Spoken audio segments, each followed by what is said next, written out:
Hi, I'm Ben Stanhope. I'm Zach Leewald. And I'm David Kiener.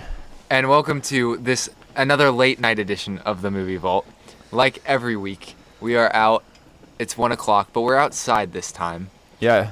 Around a fire. So it's a very cozy environment. It's enjoyable. It's not too chilly, it's never that hot at night in Ohio, but... Yeah, and this environment is one that yields some really in-depth and serious conversations about life that we've been having for the last couple hours. Very genuine, conversations. And to say the least. But we're not talking about any of that stuff today. We're actually talking about the 1982 movie Tron, that I have the director written down as Tron because I was just writing things and I didn't even write down who directed this movie. Can't believe Tron directed this movie. Dude, it's pretty cool. It's actually directed by Steven Lisberger. Oh, you got him? Okay. Yeah. And it grossed $50 million on a $17 million budget with a Rotten Tomatoes score of 72%. Obviously, when it came out, Rotten Tomatoes wasn't not a thing.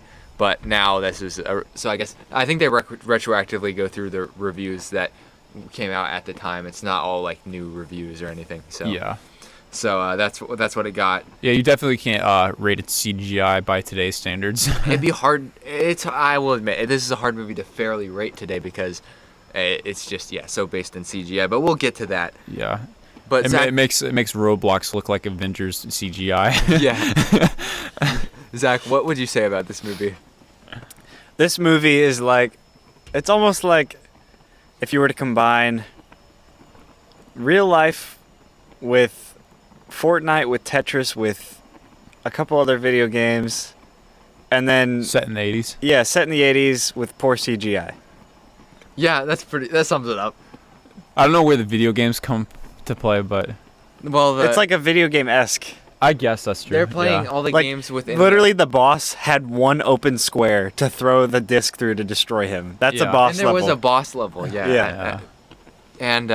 So essentially, we're not in the plot yet. We have to go watch our Top Notch. Watch. Nope. Okay. I think this... Okay. I say... The only reason I think you can argue for a watch is because of this place in history in terms of CGI. Like, if you care at all about the history of animation, this is kind of probably an important step. Yeah, watch.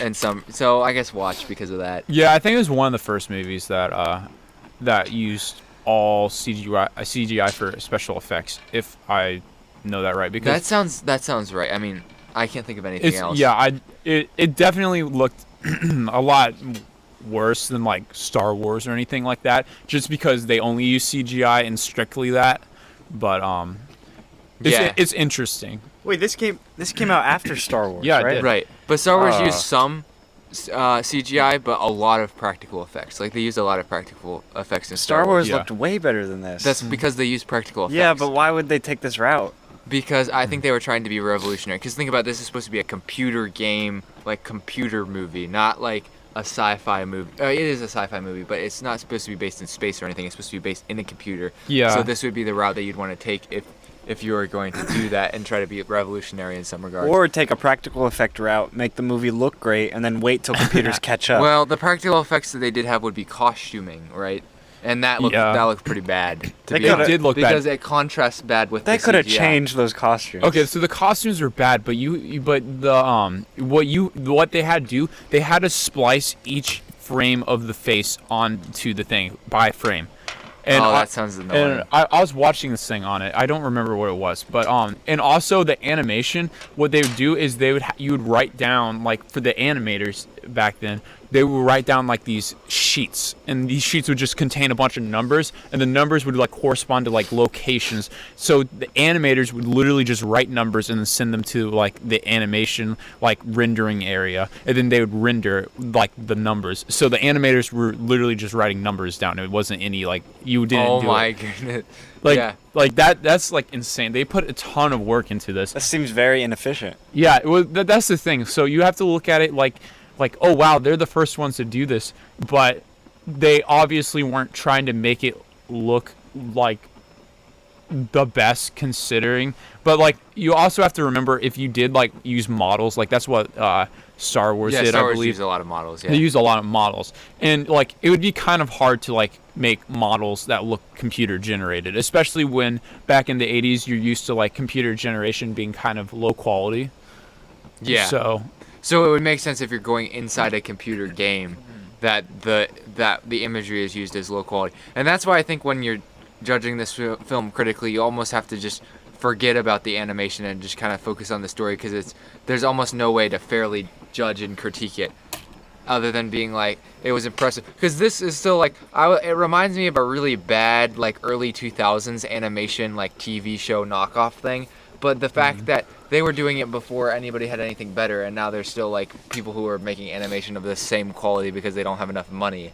So Yeah. it's like you kind of have to view it through that lens instead of being like it just sucks. And it is kind of distracting now. So maybe the thing about this movie is it probably didn't age that well. But No, at it the really time, didn't. And anything that pushes the boundaries as much as this did probably won't. And that's why Disney probably saw potential in it to like make a remake, or not a remake, Exactly. not a remake, but like a Sequel. sequel-ish kind of thing. So the plot of this movie, I'm gonna have David explain this because I'm gonna be honest, I kind of didn't understand exactly everything that was going on. Even though we had subtitles on the whole movie, I still struggled to get a grasp of everything because they just kept up making up all these words, and it's confusing. They're hoping that you kind of grab onto what everything means, but Yeah, a lot of the words were technical. Not all of them were like I don't know, like they might have been technical terms, but they could have been used incorrectly or whatever. They just kind of like throwing them out there to sound like techie, I guess. exactly. But which is interesting because with all the CGI they had, none of like the writers like really knew what was going on, I guess. But yeah, so essentially it's not that intricate of a plot. So like the beginning of the movie starts with, of course, Dillinger, what's his name? Edward Dillinger. Edward Dillinger, yeah. He's like senior executive, CEO or something, president, and he has control of the company, it looks like, and there's the master control, and then there's Flynn, who's been fired, and he has had games stolen from him, and the whole movie is just about getting those games back, and I guess kind of sidetracking by like if he wasn't sucked into the whole area or whatever, like the movie would have been really short. It would have just been kind of like over immediately. But of course that's not how it happens. He gets sucked into, or Flynn gets sucked into, and he has to work with Tron, who is a program that Alan makes to help remove the MCP, or the Master Control Program. So yeah, so the whole movie is just them trying to take it out. They have to go through a few things, and that's essentially it. And in the end, Flynn gets back control over the company. So, And Jeff Bridges is in there. yeah, Jeff Bridges. Yeah, Jeff Bridges plays The guy Flynn. from The Big Lebowski, Or- and you can hear his voice from The Big Lebowski when he talks. It's really distracting, actually. Or Iron Man. Yeah. But he's more bald in Iron Man. Yeah, he looks different because I've seen him more like in newer movies, like bearded and stuff like that. But yeah, he's like all bald, and I didn't he still has a recognize him beard, but until yeah. a couple minutes in, so. Yeah. Yeah, he definitely looked different in the 80s. I kind of like his look though. Yeah, he now has embraced his. So people don't understand. I'm gonna get on a tangent here, but The Big Lebowski actually like changed his whole career image, kind of in a way, because that movie has such a cult following. There's people who practice a semi-religious thing called dudism, and he sort of like embraced that a little bit in terms of like being the quote-unquote leader. He's not really that involved in it, I'm sure, but there's like conventions for this stuff and things, and so now he has like long hair and beard more often. Now that's not always true. Obviously in other movies he changed his look to fit whatever he had to play. Like he didn't have a long hair, and he was bald, right, in Iron Man. Yeah, he was bald. So Yeah. but he's a good actor, but this I think probably most people wouldn't remember necessarily this part of his career as much as the later part of his career. Yeah, he wasn't really that involved. I know in the second Tron Legacy, he did show up again, and they used like CGI to like remake him as a young. And honestly, it looked kind of bad, but in 2011 it was pretty good, considering. Definitely wasn't like Star Wars level. Which one do you like better, the 2011 one or the 1982? I would have to say I'd like the 2011 one better, just because the aesthetics are a lot better in that one, and it's a whole different feel. They almost like they have kind of like the same story, but like things were completely different. It's a lot more realism in the newer one, and things like all the programs that the users make look exactly like them. That's not really a thing anymore. It's more like Clue was just like a clone, like a digital clone of Flynn. So. And I don't think we stated this, but we brought David on because he really likes the movie Tron. And yeah, Tron Legacy is one of my favorite movies. I think, it's a neat movie. I think that the story like could have been a little bit better because it's just kind of straightforward, but it's a very, very cool movie. The music's amazing. I love Daft Punk, so. See, this is David's reasoning is the reason why I like my favorite movies too. You can have a movie that has the plots like, it's all right, but if you elevate the style and the music to be like A tier, top level stuff, it doesn't matter really what the plot is. So style over substance all the way. Like that's the same way with me and Donnie Darko. Like I think it's kind of pseudo intellectual, but everything else about it makes me like it. Yeah. Definitely, I would agree. Donnie Darko is actually one of my favorite movies as well. At the end of the day, is it about the facts in the movie, or is it about how the movie made you feel? I think it's how it made you feel. I agree. I think it's the feelings, which feelings are extremely subjective from person to person, and that's what truly makes art subjective. No. But it's not. It's what we say, you know. Yeah, that's one of the reasons why when I watch, like, if we want to go into Avengers, I liked Endgame more than Infinity War, and I know a lot of people are going to like hate on me for that, but there's like the feeling after Endgame, like it's just amazing. Like I don't know, like Iron Man's legacy or whatever, then Captain America's legacy, and if you watch all the movies leading up to it, you just are like it's kind of like awe and breathtaking and stuff like that. But like Infinity War, it was just like as soon as they all like disappeared, you're like, yeah, right, Marvel. Like you knew they were gonna bring them back. So, but then people would argue the story in Infinity War is better than in Endgame. I would actually agree, but I still liked Endgame better. For me, I'm not about the satisfaction. I'm about the build up. So I like Infinity War better because I love the tensions building up. Infinity War was a great movie, regardless of which one's better. So I like Infinity War Thanos way better. It would have been so much. Yeah. I was gonna say something, but I also don't know. I don't know how to bleep things out, so I'm gonna rephrase it.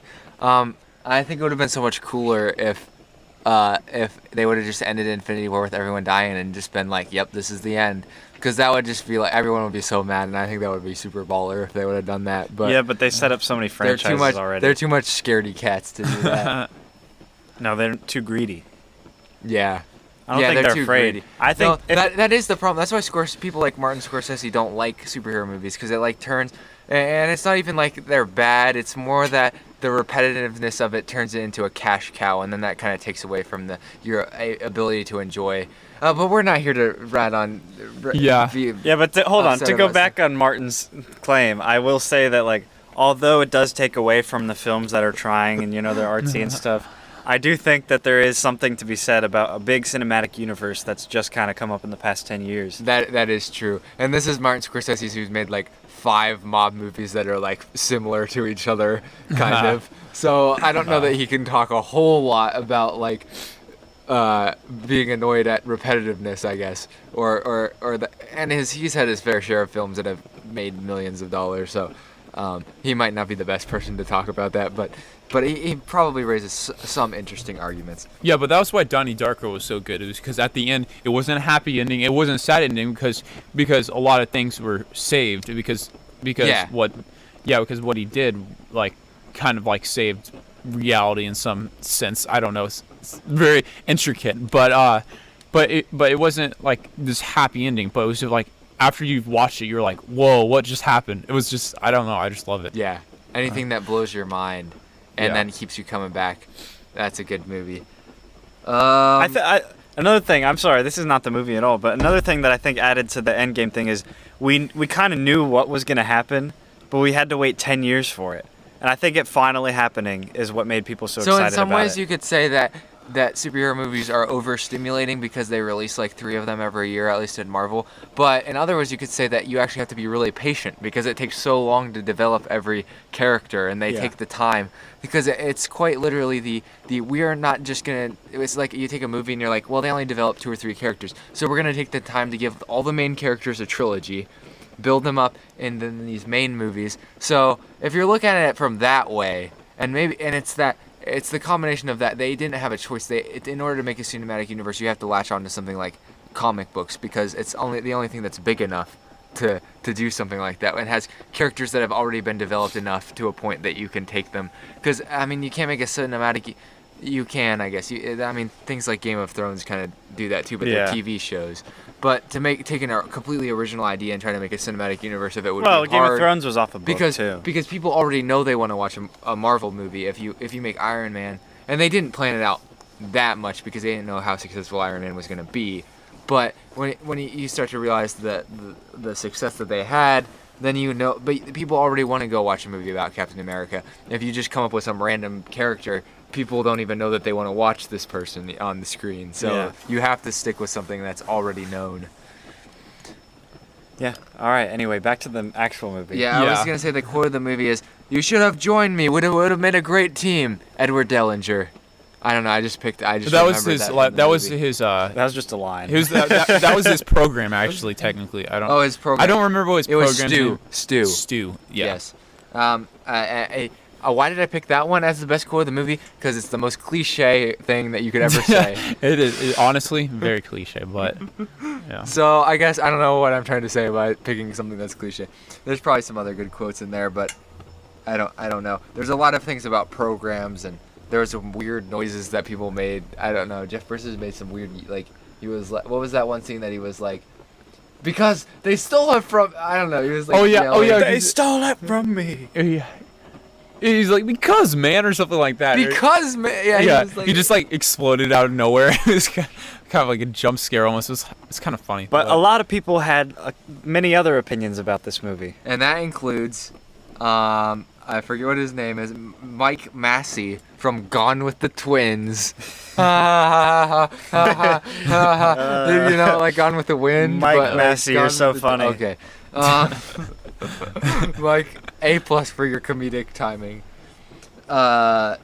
He says the first part of the movie makes very little sense, throwing jumbled gobs of jargon at the viewer in the hopes that they'll just accept the overload of information.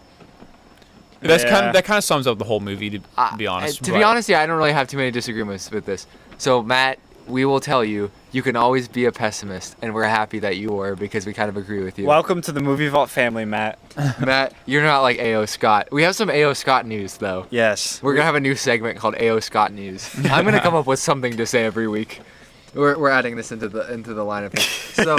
So A.O. Scott was referenced on our first movie Vault episode. No, maybe it was our second one. Whatever one he was on. We just thought his name was hilarious, and we didn't agree with this review. But yeah, I think it was a good time. Yeah, I think we talked about A.O. Scott. And so anyway, I was looking at posters when I was making an Instagram post last week, because we reviewed Master and Commander, Far Side of the Ocean.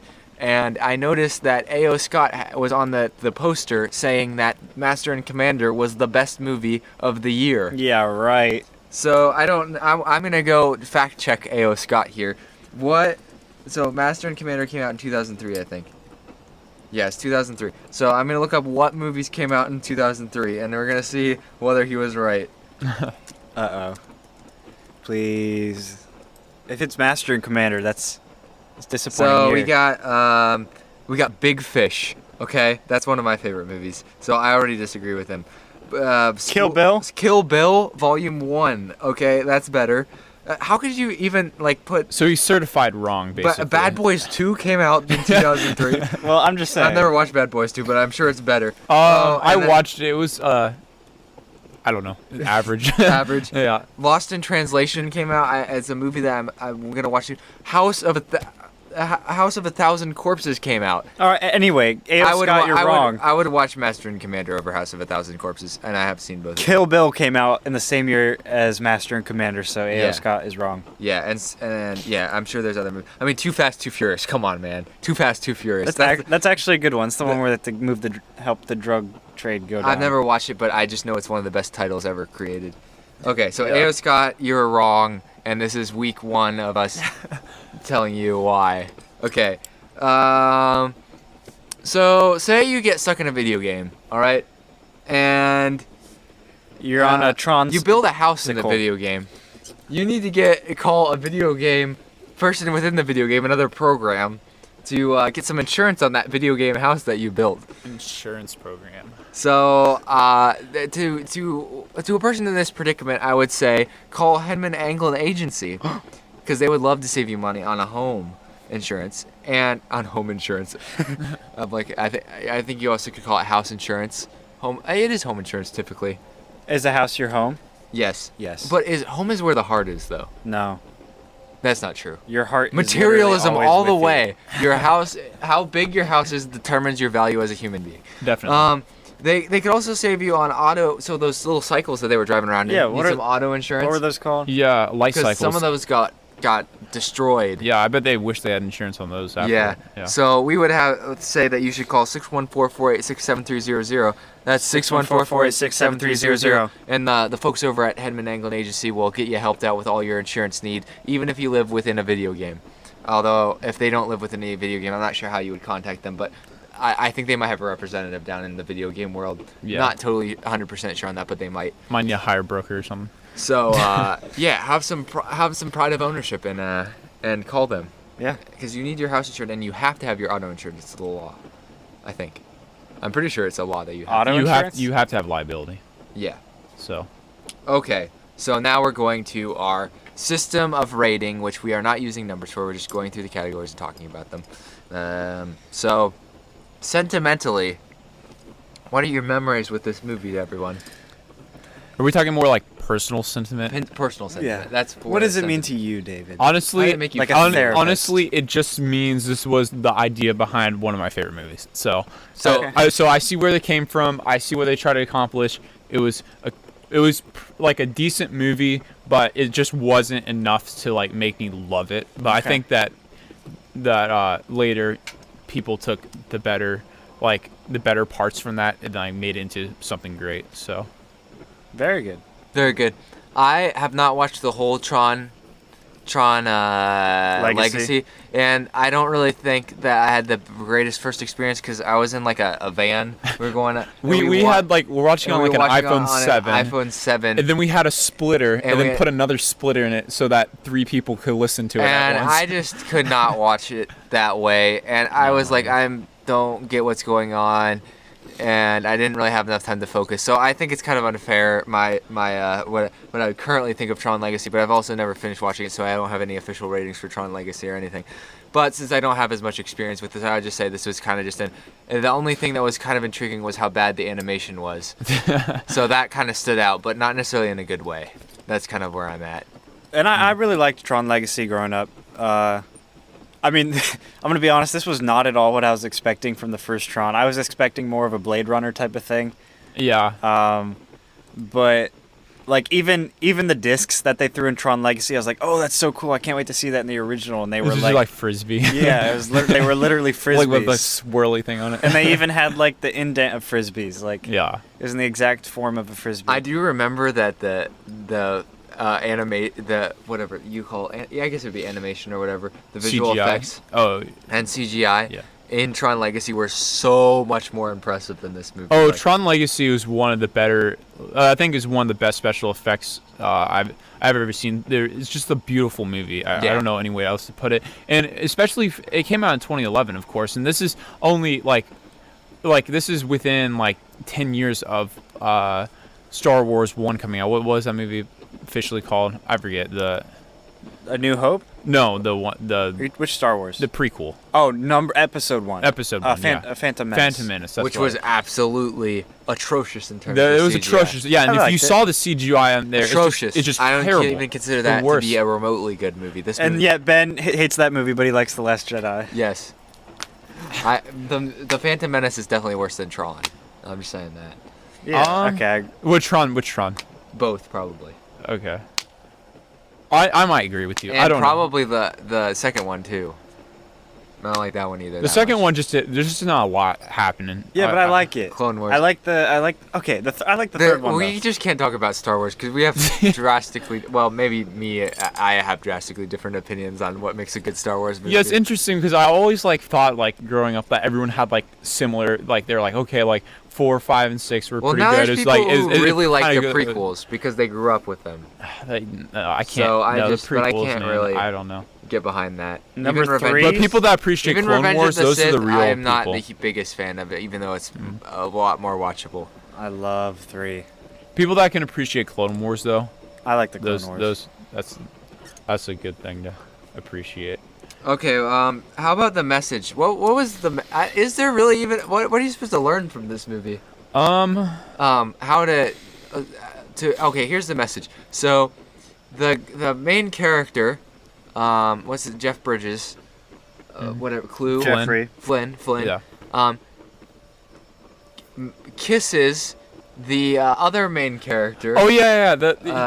What's the other main character's He kisses Yuri. I think that's her Yuri. name. Yuri Yeah. or Tron's girlfriend. He kisses Tron's girlfriend. He kisses Tron's girlfriend, and then Yuri's just super into it, and then she just goes back and kisses Tron. Yeah, Within what is 5 it? minutes. Within Yeah. 5 minutes. So I'm trying to figure out what was going on there. Yeah, that scene's always perplexed me because I understand if in the movie or something like that they're she's not that faithful, but at the end of the movie it just made literally no sense. I feel like they wanted Flynn to kiss somebody. They're okay, we gotta have a kissing scene. We gotta have Jeff Bridges' kissing scene. They're who's he gonna kiss? And they're so they just threw her in. And I was okay, before he jumps in, we're just gonna. What's the problem with make having them kiss, only one woman in a movie. Yeah, they literally had one woman in that whole movie. Because then there's only one woman to kiss. That's obviously the only problem. And you with need that. every guy character to kiss someone. Right. Yeah. Right. Otherwise, your female audience will be unsatisfied. Yeah, definitely. Yeah, definitely. So it's all about. They were okay, how can we cause some drama so that we can have some tabloid articles pick up what's going on in this movie. All right, that has nothing to do with message, but I thought I'd There's bring no it up message. there. There's not really a message. It's just the average hero's journey. I don't even know Not what it is, the even. hero's journey. It's just a bunch of. It's just a journey. Yeah, It's a journey for the viewers, honestly. yeah, but it's interesting how the movie shifts from being about Alan Bradley to being more about Flynn. That's true. And I thought that was always weird because it's just such a contrast flip. It follows Alan the whole movie, and then it just flips to Flynn, and it never flips back again. Because you could see it as in Tron kind of takes place or whatever, but it never really flips again. It's about the story's about Flynn, even though at the beginning we were kind of looking more at Alan. So That's true. Yeah, and it's called Tron, but it ends up being about Flynn, so why didn't they call it Flynn? yeah, You know? I guess Flynn does not sound as good as Tron. But they could have named him I something mean, else. what was his name in the world? His name wasn't Flynn in the world, or was that? Yeah, but they could have just called him Tron. I know. what do you mean Flynn's program? Flynn's Yeah. program was Clue in this movie. Yeah, don't call it Clue. That gets confused with the board game. Yeah, I get confused with the other Clue, who's not. It's not the same Clue. So he has a program named Clue in this movie, and it's not the same Clue. It's just some program he wrote. And the second Tron Legacy, he has a program named Clue too, but it's an exact duplicate of himself. It's an electronic duplicate with the only difference being it has a set priority or something like Yeah. that. The perfect system, which we'll have to go into a different time. But So plot's the next category. So does anyone have anything to add on to plot from what we already talked about? No. yeah, I would just say the plot it seemed like the plot followed what they wanted to include in the movie. So they were okay, we want to have this big fight or whatever at this place, and we know you have that. And then they kind of made the plot turn and weave to fit those So they had fit these those story things, points that yeah. they wanted to fit, and they just had to write in between those Yeah, points. that's basically. what it seems to me. I mean, that sounds like a meeting, like that people had. I guess when you could still see the meeting that they had in the movie, maybe they didn't like go Yeah. deep enough into what the plot needed to be. We Yeah. can still envision a bunch of executives sitting around a table talking about what the movie should be. Yeah, probably didn't get to the point. Not a good sign. Character arcs. What are the arcs? So I'm trying to think. What realizations did they Money. have? Money. He got his money. So that's the Yeah, arc. he got control of the income. He so, wanted yeah. his money, and then he got it. So he didn't really change any. Yeah, not He really. just accomplished his mission. Because remember, he came in being like, "Oh yeah, I'm like the best at video games," and he leaves like being like, "Oh yeah, I've got user powers. I'm just gonna jump into a big laser beam." You know, he never like he was just cocky the whole movie, and he never really Did moved on from Flynn that. ever lose anything in this whole movie? Not really. That's what I was gonna say. Like, what was the conflict? Because he always, well, no matter what situation he was in, all the conflict came from that guy Ram dying, and Yeah. the other characters had to experience all the. The only thing was at the end when he had to get help from Alan to kill the boss because Yeah. Well, yeah, Stu like resurrected or something. yeah, but It's kinda confusing. it was interesting because like I don't feel like Flynn would be like the person to like go like self-sacrifice. It doesn't seem like that fits his character very much. No, it doesn't. It kind of like they're just like, okay, so how are we gonna send him back? He jumped in the laser beam, you know, just sacrifice himself and give a legacy to Tron, which is ironic, but you know. Yeah. Yeah. Okay, so that's it with character arcs, I guess. Cinematography, man, there's a lot to cover here.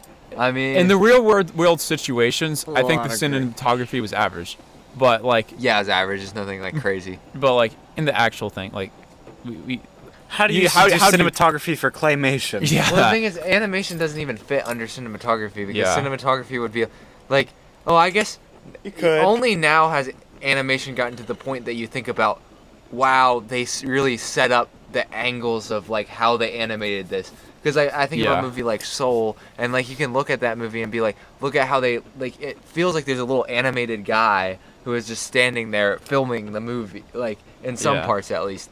And then in this movie, it's just like you're just so focused on like the animation that you don't really notice any of that. If you ever use like a CADing software like SolidWorks or anything like that, that's kind of how it felt to me. Like it felt like a invisible camera, like looking at like the models or whatever. Right, it So looked like it a bunch of moved models. around, but very unnaturally for like an actual camera. It moved in points or whatever. So it'd move from this point to this point like at a certain speed, and then it'd move from this point to this point at a certain speed. So it didn't feel very natural. So it was just Yeah, felt even, very even that one scene yeah. when the camera like tilted a little bit, it like tilted and then stopped and then went to the next scene. yeah. So it was, I don't know. Yeah, it's Choppy. It's Yes. choppy. It's yeah, not great. that's a good way to put it. Yeah.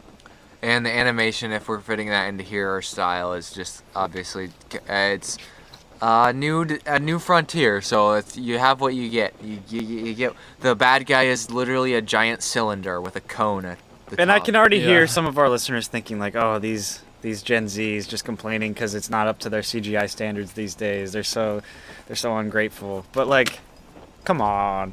Come on, like I mean, just you try to watch this. I'm just kidding. Yeah, and it's like they had I'm they kinda had not kidding, some but- ability, like because like Star Wars came out before that, and we think that, and no one's ever been like, oh yeah, Star Wars looks so fake. Like no one's ever said So that, the really. question I think is really, was the decision to go so CGI with everything the right decision? No. Yeah, so they were the first, but being the first kind of one of the first at least. First is the worst. Yeah. At what cost? Yeah, what cost did you? I mean, a lot Were of you the money. first? I'm sure. Yeah. $17 million is the cost. I guess they made plenty off of it though. I mean, which is it surprising was a 'cause it didn't seem commercial like- success. yeah. I'm not arguing that it didn't make money. Yeah, it was interesting. Like I don't know exactly what kind of demographic they were hoping to. Teenage guys. Yeah, I guess so because. Or younger than that. Yeah, but it's kind of like it's- somewhat of a nerdy movie. It's a nerdy movie. Yeah, that's true. But they try to portray gamers as guys who would just like be picking up all Chads. the ladies. Yeah, kind of chads, which has never really been the image that gamers have had in society. I don't think. But Not in really. the movie, in this movie at least, that was to try to. They were trying to, create their own frontier in terms of what how people who are good at video games and programming were viewed. Yeah, because Jeff Bridges Flynn's is good like, with just good. He was confident with girls. He was outgoing. He looked good. He was like yeah. You just and then he was really just a smart genius too. Like not everyone can have everything, but in this movie, Flynn seemed to have everything. Zach and I talked about an Outside the Vault before this about how it doesn't seem like you can have all the characteristics that everyone wants you to have. Like if you're super intelligent, then you often have more trouble socially, or if you're socially, then maybe confident, maybe you have other areas that maybe you have more body image problems, or or you aren't as intelligent as somebody else. It's just like you never get all of the things that you want, but it seems like this guy had them. Yeah. For the most part. So they based this movie off the Movie Vault podcast. So yes, yeah. So they went forward in time, listened to our Outside the Vault episode, And then ignored it. and then ignored it, and we're like, no, that's dumb. Of course you can have that. Yeah. Let's see, what's next? Originality. Well, I think we can at least admit that this movie was pretty original. Yeah. It's pretty groundbreaking. I'll give as them far as credit. that. It was very, very good. Good job. Good job, buddy. Yeah. Good job, Tron, for Good job, directing this Steven. movie. Yeah. I'm sure there was other people other than Steven, but good job, Steven. Yeah. Imagine if Tron actually directed this movie.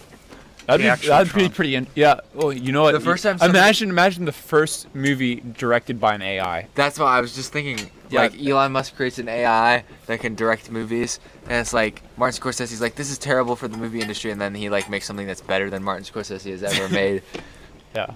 The AI does. And it's just based on algorithms of what so the this people is what what the people algorithm want, would be. yeah. So you take the list, the top 1,000 most respected movie critics, then you take their top 100 lists, and you would put them all together, and you would take all the aspects that you think were good out of them in an algorithm, and then you would make that into a single movie. Yeah, but that would be more of a critics movie. If you if you were looking for, because if I you're do thinking buy about box this, it's all about office. the money. Movies are all about the money. So you'd I have to hate more to like admit take that, like but a you're right. survey. Yeah. So they just make another comic book movie, basically. Essentially. Yeah. Yeah. Or a sequel to something. They're like, actually, I think the answer is that we just need another 101 Dalmatians movie. So. Or hey guys, we're bringing back Captain America With Chris Evans' robot.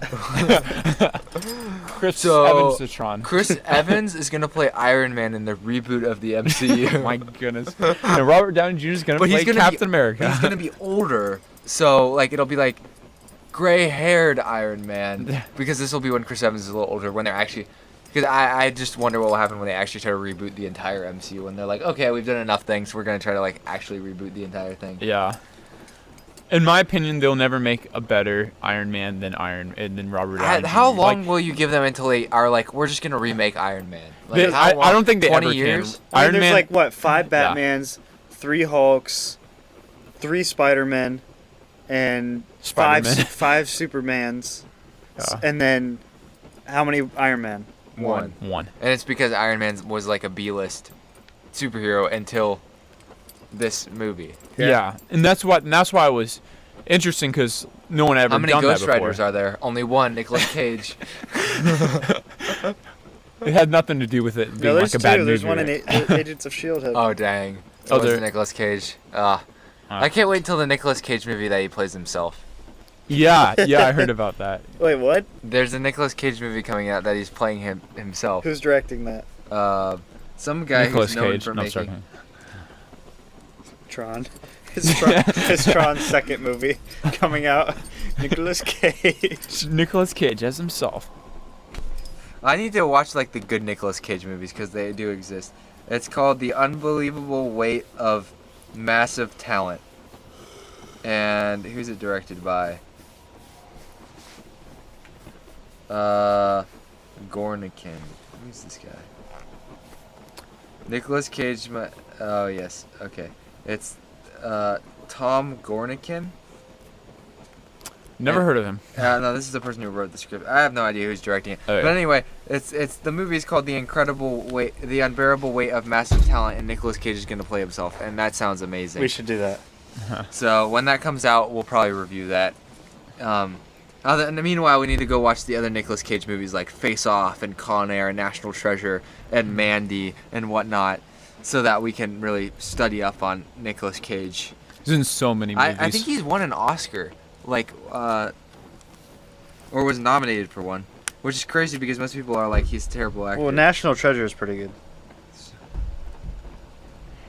Didn't someone say in Ghost Rider they like CGI'd abs on him or He something? won Best Actor in Leaving Las Vegas, so we need to watch that movie. Didn't they like CGI abs on him in Ghost Rider? Yes, they did. That's it hilarious. It was horrendous looking, and it was also funny. So I was like, man, if Nicolas Cage looks this good, I feel kind of bad about myself. You don't worry, he doesn't. He doesn't actually look that good. Okay, acting and style. Let's kind of acting's it's great. I mean, whatever. Jeff Bridges is good. Everyone's good.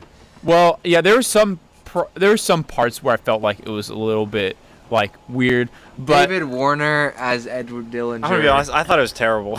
Okay, actually, acting was terrible. Other than okay, I'm gonna say I would give it a 4 out of 10. Like if I had to rate it, and the reason why is because there's just some scenes that just don't feel right. Okay, you're right. Now that I think about it, you're right. Because a lot of the acting was very weird. Because remember when we made our movie like when we were 12 or whatever, and we were having people like talk to machines or like it's like in a phone, and there was really no one there. Remember, like you would talk to Joseph or whatever over the phone in the big spy base, which is actually my father's it was a front. office. His optometry office is a front to the spy organization. Yeah, because there were spy glasses on the wall for sure. Yeah. But no, but remember we were just like talking. It sounded like you watched it and it sounded so unnatural. Like as soon as like the first scene where he talks to MCP, he was like it just sounded so unnatural. It was like, oh hey MCP or something like that. Yeah, people have definitely gotten a lot better at talking to things that aren't there. Since this movie came out.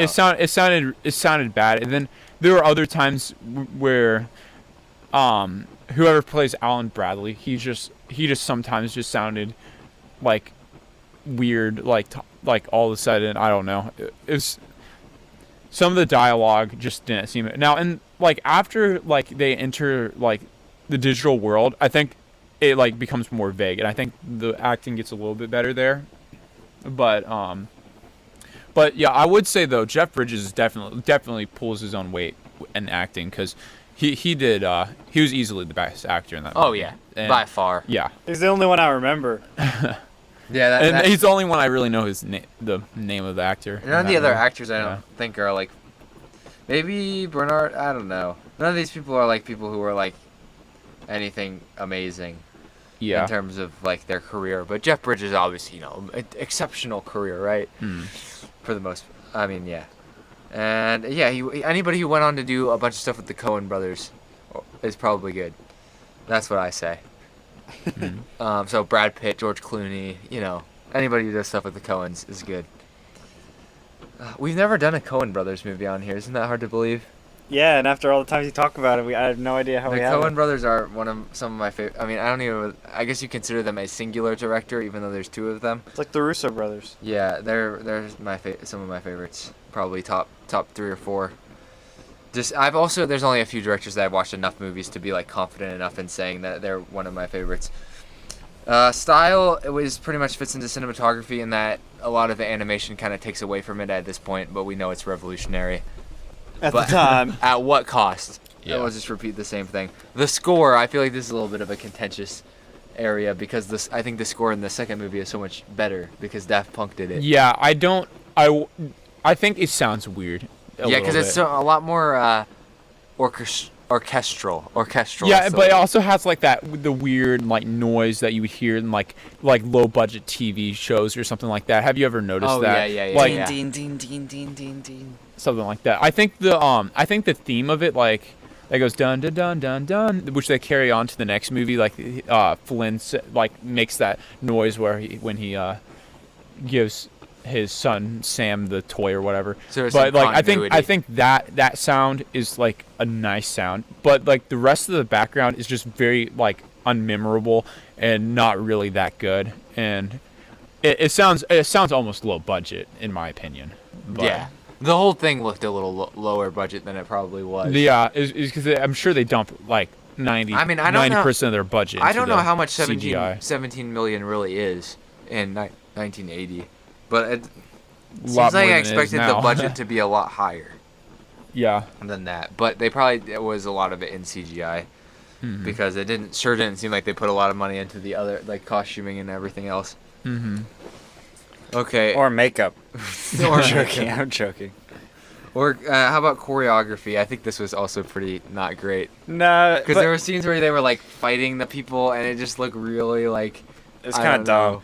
I mean, So- it's somewhat realistic from what you'd expect from like people that don't like necessarily fight for a living or anything like that.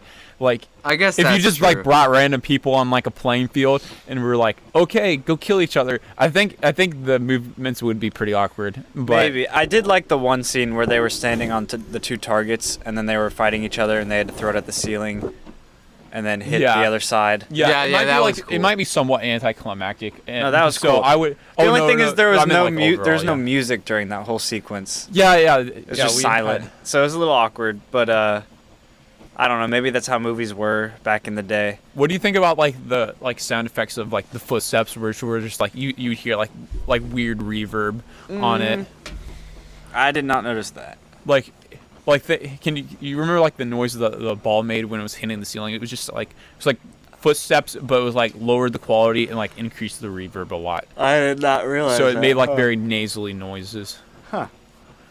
I wish that I paid attention enough to the sound textures to add something to this conversation, but I can't. So on a letter scale, where would you guys put this movie? I'd probably give it a C+. I was thinking C++, but I kind of went more down to C-. I was thinking about it. I don't know. Somewhat. Maybe I'll just go C. Just a C. I give it a C plus. Okay. It's Yeah. to me it's average, Yeah, I would agree. and I slightly above average. The slightly C+. above average. Yeah. So okay. So we're pretty close in terms of what we thought about it. Britta moments with Britta. Harry. That was the most down to earth one that we've done. Spoken word, I guess. So there's a lot of plot holes kind of in this movie, right? And a lot of things that I didn't like. Yeah, we Oh kind of man, I went could bring over- up so many plot We kind of holes. went over a lot of them, like, Why do we even have this section? because we talk about them a lot, but sometimes we need it. I guess it just depends on the movie. Sometimes it serves its purpose, sometimes it doesn't. All right, I'll bring up a plot hole that bothers me all the time. So they have programs like, and when they write these programs, they're just like talking to them. Like they're like on a radio or something like that. Like they're talking to them, and programs don't really work like that. They're not like entities or whatever that like control like a big environment. That's not kind of Yeah, how it like works. when he went on the board and he said he literally just typed in password override or Yeah. something like that, and it worked. And then he just typed the password. Yeah, and then like, and it's like UIs don't exist or anything, like because he had to actually type password and then like colon, like because in the 80s they had stuff like username and password, or they wouldn't usually, username might not have been a thing, but like they would have password dialog boxes where you could click and put in your password. You didn't have to type password or whatever like that, but yeah, I guess the idea was that they had, because back then they used like DOS a lot, and so if you use DOS, when you think about it, you don't think of like a user interface. You can think of it more as, oh, we've simplified it so you can literally just talk to it. So, and I guess you could do that with a voice, like, I guess you could technically type something out to Siri if you like use tap to edit, but it's just not very Efficient. practical, yeah. So, and I also didn't like how the programs were like mirror images of the user that created them, because like what if you created like multiple programs? Like would you just have like a lot of clones of yourself? I don't know. And they think independently and that kind of stuff? I don't know. It just didn't make a lot of sense to me. No, they just let it happen for the plot Yeah. or stuff to happen. Yeah, It's they did not bring that over. In This Tron, is what I obviously. imagine the exec board meeting. Dude, let's put lasers in this. Dude, let's put spaceships in this, bro.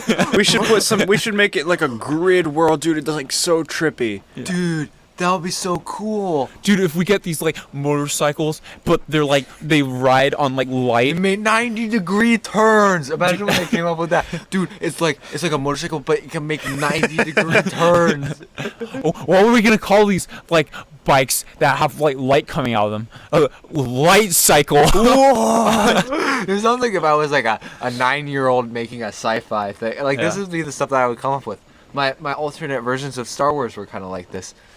They You had involved those? oh yeah, I could go through the plots. Oh, not really actually. I kind of forget. But they involved lightsabers Probably that were better. like different colors because that was like now they already Wow. now they did very that. innovative. Very And- innovative. and like there was like light spears, like instead of just lightsabers. I feel like that's a been lot used of somewhere. the thing is like Ben's not alone. There have been millions of fan fiction things out there. So Yeah, I just never wrote them Uh, down. I go like in my head, or I played them Fan out. fiction's Role scary. played them. fan fiction can get scary. Yeah. Hopefully Yes. nobody makes movie vault fan fiction. Oh my Yeah, God. please don't do that. I feel like now by saying that we're like asking for it. Please send it to movievaultpod@gmail.com. We do not need we do not need if you fan do art happen either. to make it, send it to us though. there's some kind of fan arts we don't want to see. Yeah. Okay, so the stock market. I think we're all in agreement that the only person we're would invest in would be Jeff Bridges. I would. Yeah. And maybe you wouldn't. No, I guess I wouldn't have just based on this. I would movie. invest in CGI because obviously this Yeah. is an improvement from 10. And I would invest I in would. Tron as Yeah. a concept. I think. Yeah. I think I would be like the Disney execs and be like, I see a lot of potential in this. Yeah, that's exactly what they did. Is they were like, okay, we're gonna buy the rights and make this movie. They probably bought it for like a minimal price. But yeah, I don't know. Can you find how much they bought the rights to it? Or I can see if I can find it. I don't. yeah, that's No, kind it of like was hard originally information to released find. by Disney. $10. It was originally $0 Yeah, because it's free. the first one was released by Disney. I didn't know that. So they didn't even. They just happened. So they already had the They rights. just so they yeah, just lucked into it, kind of. that's interesting. I didn't see Disney written anywhere on that movie, but No, that's the thing. I don't remember. it must have but been like some. It might have been a company that was I bought guess by since Disney. we watched it on Disney Plus, though, it might have just we just kind of forget about it because it's like on Disney. I Plus. bet I bet the business was bought out by Disney. That might be what happened. Yeah, maybe that's what the case. But Either way, wouldn't have invested in much. All right, so final conclusions on the movies, guys. On the movie. It was nostalgic to me who hasn't seen it before. Still nostalgic though. But yeah. I don't know. I feel like- it's just like there. That's Yeah. that's the main thing. I think if a lot of people watched the newer movie, I think the newer movie was maybe more of a hit. It was actually not as big of a hit as you would have thought it would be, but I thought it was a great movie. But You hear a lot about Tron, but like Tron's a side character in this movie kind of. I think the Tron amusement park rides at Disney are more popular than Tron the movie. Yeah, or the Yeah. franchise. Like Yeah. Yeah, like you hear a lot about Tron, and there's like the video games that you can play on the bikes. I think those are kind of popular. Or like but I've then seen you people see play this those. and you're like, this is what it is. Yeah, Yeah. exactly. Yeah, I think I've seen people play like Tron Light Cycle. I would say like I feel like I've watched a lot of movies that require like a lot of thinking and deep thinking and require you to like try to be intelligent. So Ben, you But have to I take a feel break like I tonight. was so dumb and I couldn't understand this movie. Mm. Like that's kind of how I feel. I I felt like think as I it's- was watching it, I was seeing people move and I was seeing things happen, but I wasn't really understanding them. I think it's not really your fault in that sense because like it wasn't because you weren't like grasping the concepts of like some guy like riding a motorcycle. Right. But No, it's yeah. more to do with like the storytelling of it wasn't like that like I don't know. It wasn't that easy to understand what was happening just because it might have not been told in a perfect way. And when I Yeah. say might, it wasn't. So Yeah. Yeah. So next week, guess what movie we're watching? Oh, we haven't decided yet. And we might have a guest on where we might not. Who knows? So yeah, I guess it's time to close the vault. David, do you want to close the vault? I sure would. All right. Oh, All right. Let me run out real quick. All right. Let me hit the button.